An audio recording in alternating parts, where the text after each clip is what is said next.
Hey, this is Leanie, and in this video, I'll be showing you how to draw realistic eyes that match the portraits you're making. So first, we're going to start with a general drawing. We make a sort of oval that has pointed ends, and we just slowly make this shape more and more defined. Then we add the iris, which tends to be cut off by the upper eyelid, and then just barely touch the bottom eyelid. Now we're adding the pupil, which sits right in the middle of the iris, and try to get as much of a circle as possible. For the highlights of the eyes, it doesn't really matter what shape you make, just try to convey the three-dimensionality. I kind of curve mine to show that. For filling in the iris, there tends to be a darker ring right around the pupil, and then another ring that kind of sits on the edge of the iris. I tend to give these little spacers so when I reach them, I know my lines are facing the right way. For shading the eye, remember it goes across the top and down the sides a little bit.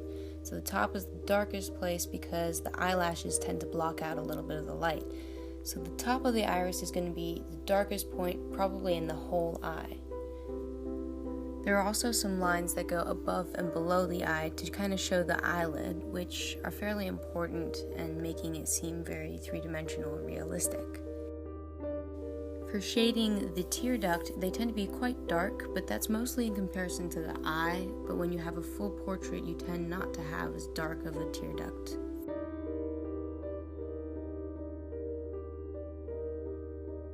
And you just want to slowly work on darkening your iris and filling in your pupil.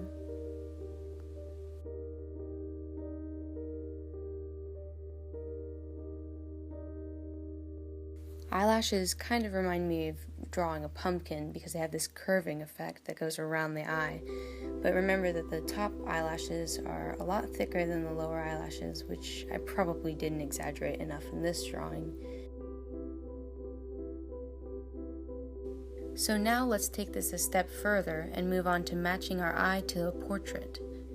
Here's a picture of my brother, and if we zoom in and put our eye that we just drew next to him, it's clear that they're really different.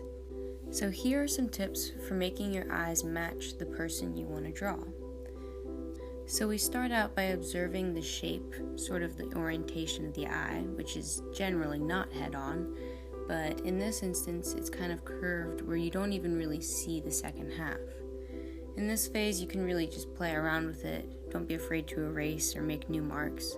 Just figure out what works best for you. For the iris, you want to pay attention to where it touches the eyelids, if at all. This picture of my brother is fairly similar to the eye that we just drew, except for it's off more to the side of the eye. You also want to pay attention to the shape of the iris, which may be more of an oval if your subject is looking off to the side like mine is. You can even practice this motion on top of the photograph if you're using that as your reference. And for me, I use very small lines so that there's not too much to erase if I go wrong with any one. Here I'm putting in the lines above and below the eye like in the last drawing, but his are quite close, and so I wanted to pay attention to that. The pupil tends not to be too special, so you can just drop that in at any time. For the eyelashes, you want to pay attention to which direction they're going, because they can go either down or up. I start at the end where they're more exaggerated because they're up against the white of the eye, but by the time you reach the middle where the iris is, you really don't have to be too careful because that's where the darkest point is anyways, so it's not going to show up too well. Because this far end of the eye is almost obscured in this picture, I'm just going to kind of give a little indication by darkening it a little bit that there are eyelashes on that side.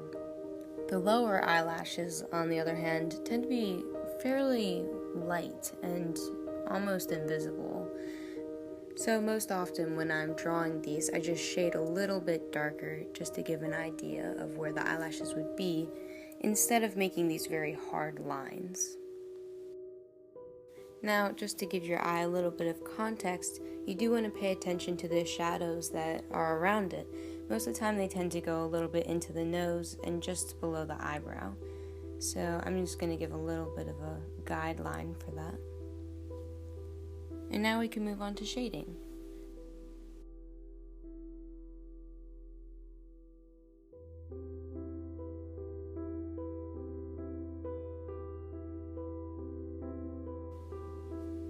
When shading, you might occasionally have to reinforce a line or two, but probably the most important thing about shading, I find, is not how dark or light any point is by itself, but instead how it compares to the shades around it.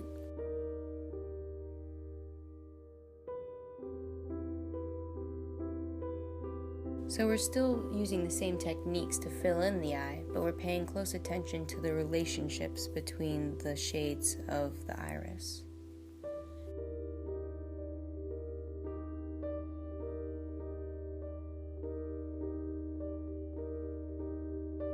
And probably the most important part of any drawing is just the little cleanup that you do at the end, which really makes it a polished final product.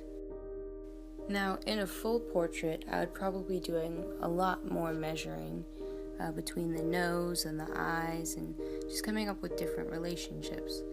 So for this video, I'm just going to give sort of an indication or a general guideline of where maybe the eyebrow and the nose would be, but you can take that however far you want in your own drawing. I hope this video was helpful and gave you some useful tips for making your eye drawings more realistic.